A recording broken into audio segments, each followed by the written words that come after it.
Just thought I'd talk to you today about anxiety and sex and apprehension and all the feared, jumbled, heavy, dense emotions that swirl through sex for women. I did a post today um, on Instagram that I fed through to Facebook that said, anxiety doesn't want you to be sexual. And I thought rather than just leave that post where it is, I could expand upon it for you today because it's the reason why women come to see me for coaching, is this feeling of being blocked, shutting down, numb, um, completely lacking libido. And so much of that can be traced back to the fact that they feel anxious about sex. So let me just walk you through quickly on a very biological level. Anxiety is a primal brain-based fear response. So it's your old Neanderthal brain in the back of your head here, letting you know, being set off, being triggered, and letting you know that something isn't right and that you don't feel safe. So it sets that off to make sure that you protect yourself and that you ultimately prioritize survival. So that primal brain fear response can be really subtle or it can be really overt. And there's a number of different emotions that will trigger off that response. And then when that response happens, there's a number of different ways that women will respond. But for the most part, women use the word shut down. It's almost like everything just goes inward and they contract and their bodies are anything but confident and liberated, which is what they want to feel about sex. It's like everything's just the opposite, trying to protect themselves. So you feel anxious because your body senses that there's a threat. And sometimes your body responds quicker than your brain can work out what's going on. And this conundrum gets women particularly curious and particularly befuddled when it happens in a long-term relationship with a partner that they trust.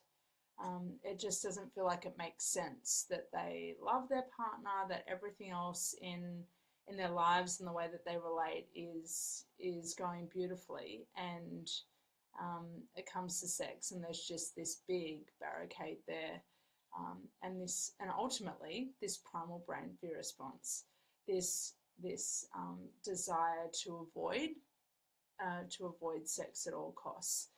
That's the message that they're getting through their bodies. So right now I'll speak to why that can happen when you're in a long-term relationship with someone that you love and you trust. So women start to avoid sex and feel anxious about it, mostly when they don't trust themselves. This is the key point.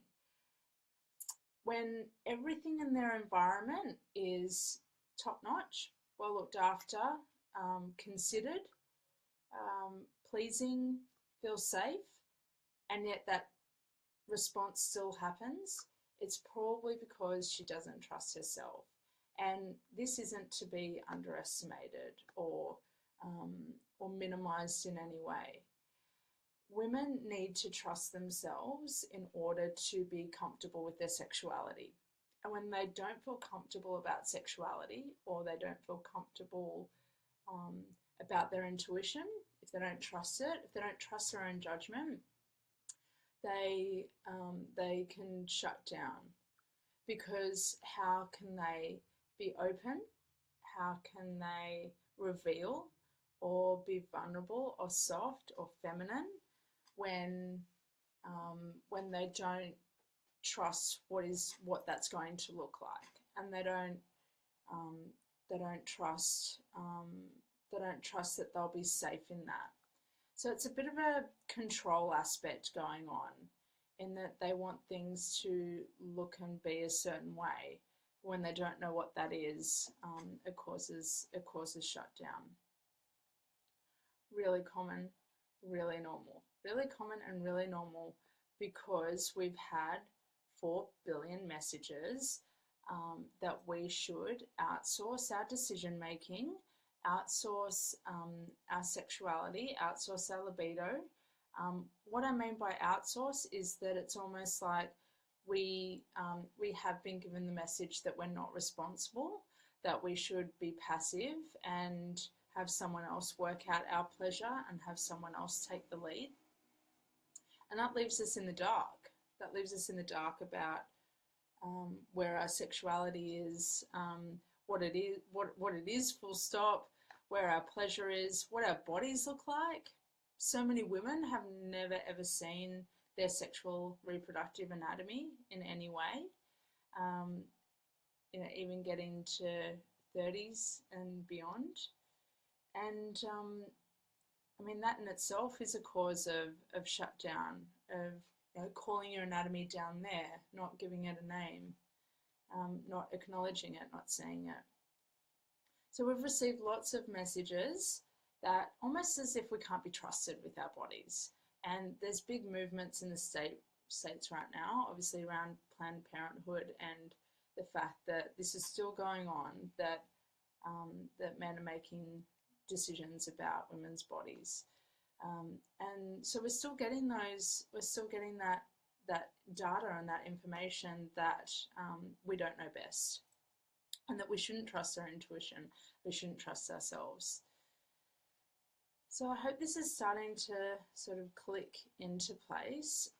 It's really, it's in lots of people's bedrooms are ice cold because her body has shut down, and it's shut down to the possibility of pleasure and feelings of orgasm or orgasmic energy. And it's shut down because if the good girl starts to play out, and the good girl isn't sexual. The good girl's perfect. The good girl's keeps everything together, keeps all their shit together. If you receive those sort of messages all the time, and your mindset starts to cotton on, and then your actions start to cotton on, then you're living this perfect, well-groomed life. Sex asks us to be uninhibited, open, maybe a bit messy. There are smells, there is awkwardness, there's bodies moving, there's all different things going on, and that sexual expression can just feel really incompatible with the rest of her day-to-day identity. So yeah, that's why I start off so many of my seminars talking to women about how their daily life is a mirror for their sex life.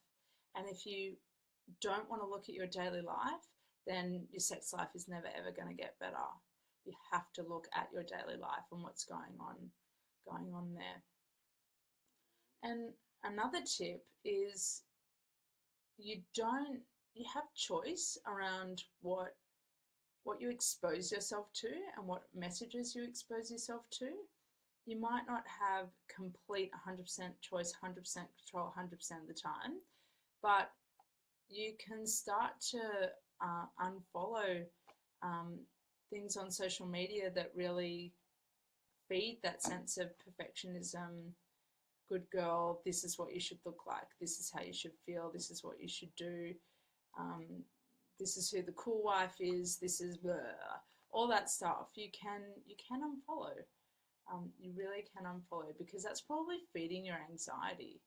And conversely, there's some really hypersexualized stuff out there that's telling you that you should be a certain way in sex itself, and putting pressure on you. And pressure is going to block the pleasure, big time, big time. So start choosing what you expose yourself to, what messages you expose yourself to, because it's going to improve your quality of life when you're not feeling anxious and constantly questioning your own identity. And one show, for example, talking about exposure, I choose to expose myself to shows that demonstrate really healthy, natural human sexuality.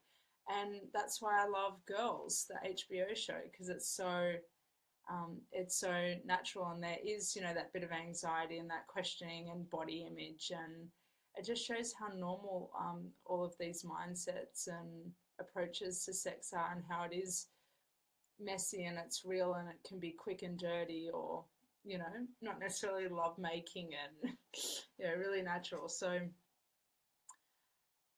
yeah, I just want to finish up by saying there's nothing wrong with you if you feel anxious about sex. Um, use that anxiety as a guide to show you what needs some TLC and what needs some attention. And the last thing I want to say to you is it can't go on, and it usually gets worse without any intervention. I can say that, tried and true. It does not get better if you do nothing about it, and avoidance is going to deepen that anxiety and widen the gap between you and your current partner, or your future partners, and yourself. So it's a signal that something needs to be addressed. And I hope you hear the call, and I hope you find the right avenue for you to look inward and quell your anxiety and move on with your life and get to the pleasure and the liberation and the confidence. Speaking of confidence, I have Conversations Confidence coming up in 1.5 weeks at Silo in Paddington. And I've already got a number of women coming, but I've still got space for more. And it will be a really great night to instill some new skills and some new perspectives on what real, authentic, true confidence is. Trust yourself, trust yourself. So I'm going to be sharing lots that night and some really juicy content, and I would love for you to be there, because this will be a declaration that you are opening up to what else is possible in your life, and that anxiety can get out. I'd love to meet you there. It's a really good way to get a taste for my style, and I'll also be offering really special prices on my coaching packages that night, but it's only to the people that attend, and it's not going to go on social media or anything like that. It's only for the women that attend as an entry point, and it will make attendance, will make it well worth your while. $35 for early bird tickets until Monday. So I'd love for you to join sexosophy.com.au/conversations, and I'll see you around on Facebook next week. Bye.